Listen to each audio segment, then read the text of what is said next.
husband is cheating on me, and it's driving me insane. I knew it when I found the hair.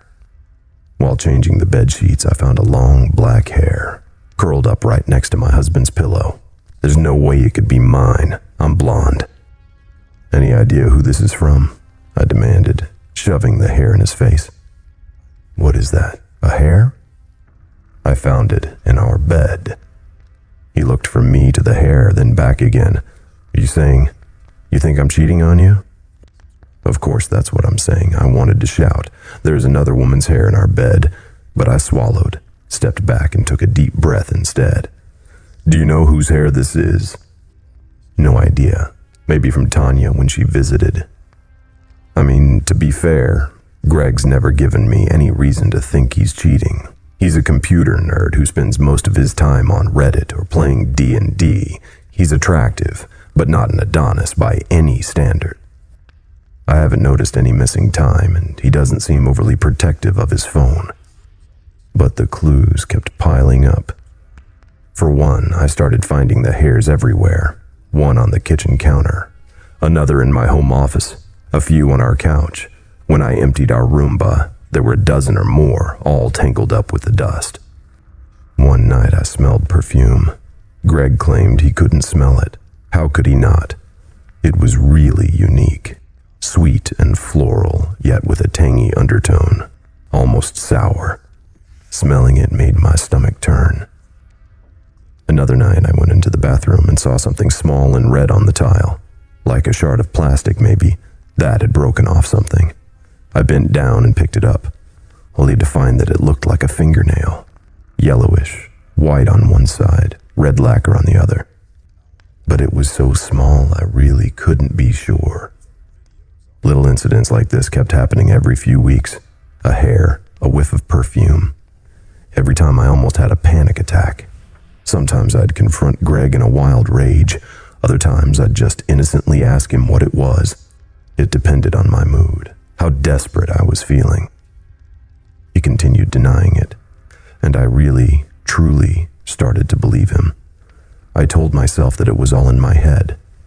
I was being paranoid. My marriage was fine. But then I found the smoking gun. On Saturday, I was supposed to go out to dinner with a friend. But as soon as I got to the restaurant, I got a text from her saying she had to cancel. Disappointed when I got home, I went straight up to the bathroom and started a nice, hot shower going. I peeled off my clothes, waited for clouds of steam to pour out, and then threw back the shower curtain. There was something in the drain. I bent over to inspect it, and my blood ran cold. It was a clump of black hair. "How do you explain this?" I yelled, running out of the bathroom naked. I dropped the wet clump of hair on his chest. He stared at me, at a loss for words. What? Her fucking hair was in the shower. Whose hair? He asked, picking the clump off his shirt and grimacing. "Don't you fucking gaslight me," I screamed. "Your girlfriend's hair." Ailey. He looked into my eyes, and he really did seem honest in that moment. I really don't know whose hair this is, but I'm not cheating on you. "How stupid do you think I am?" I growled like a rabid animal. "Another woman's hair in our shower." "Okay, you need to calm down." He threw the hair on the nightstand, stood up, and gently wrapped his hands around my shoulders. "I understand why you would think I'm cheating, but I'm not, I promise.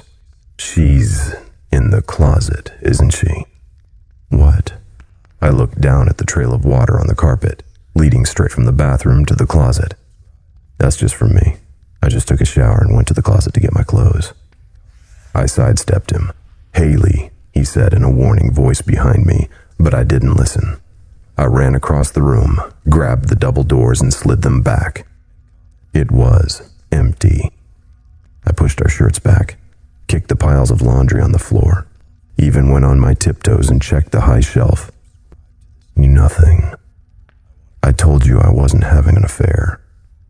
"This doesn't prove anything," I wanted to yell. "So she's not here. It still doesn't explain the hair, the perfume, or any of the other fuckery going on in our house." But I forced myself to shut up. Because no matter what I said, if he were having an affair, he wouldn't tell me. I'd have to find out on my own. The next day, I left for my mom's. I left before he woke up. With everything going on, I just couldn't face him. I needed space. Time alone. I sent him a text after I got there, telling him I'd be home in 3 days. But I just missed him too much, so I came back after 2. I drove home in silence, my knuckles white on the steering wheel, my heart pounding in my chest. I pulled into the driveway near midnight. The house was dark except for the dim night light we always left on in the bathroom. I quietly slid the key into the lock and opened the door. The house looked just like it did when I left. Dirty dishes piled up by the sink and a clump of laundry sat in the corner. I walked over to the stairs, trying to be as quiet as possible. And then I heard it. Light, thumping footsteps coming from right above me. My heart dropped. I ran up the stairs, taking them 2 at a time. No. I raced down the hallway, our door looming at the end. It can't be. It can't be. It can't. I burst into the bedroom. The adrenaline rushed out of me as I realized it was empty.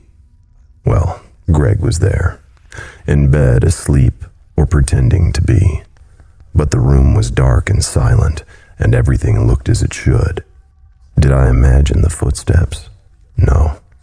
There was no way. I scanned the room, slowly, looking for anything out of place. My eyes caught on the closet. No. Sticking out from the slats was a lock of black hair. My blood ran cold. I took a step forward, my heart hammering in my chest. "Greg, I know you're not asleep," I said softly, not taking my eyes off the door. He didn't stir. "You're playing some sick kind of game, Greg, you know that," I whispered, my eyes locked on the black hair. "Come out now," I said, my voice shaking, "or you'll be fucking sorry." A faint thumping sound in reply. I ran over to the closet doors. My hand locked on the handles. I sucked in a breath. Haley. Greg was slowly sitting up in bed, rubbing his eyes. "What are you doing back so early?" I turned to him. He looked terrible, like he hadn't slept in days. Eyes red and swollen, deep circles underneath. I let go of the doors and backed away. He reached for me, but I kept going until my feet hit the cold tile of the bathroom. I grabbed the door and shut it in his face, clicked the lock. The bathroom was dark, only lit by the nightlight. My panicked breaths echoed against the walls. I wrapped my arms around myself and began to sob. There's no way that could be my husband's mistress, because she was dead. The night I found the hair in the drain, I snapped. I stole Greg's phone and eventually found the secret stash of texts. A quick Google search found her address. I went over there at 4 a.m., raging with fury, and ended the only threat to my marriage. Then I went to my mom's house because I couldn't face him. Came back after 2 days because I missed him. But I never should have come back. A soft sound jolted me from my thoughts. A wet squelch. My head snapped to the bathtub. There was a dark shape behind the shower curtain, shifting slowly as more wet smacks echoed against the walls. I reached for the light switch. Bright light flooded the small room. I squinted, wiping the tears from my eyes, and then glanced at the bathtub. Nothing there. But when I pulled back the curtain, there was a clump of black hair in the drain.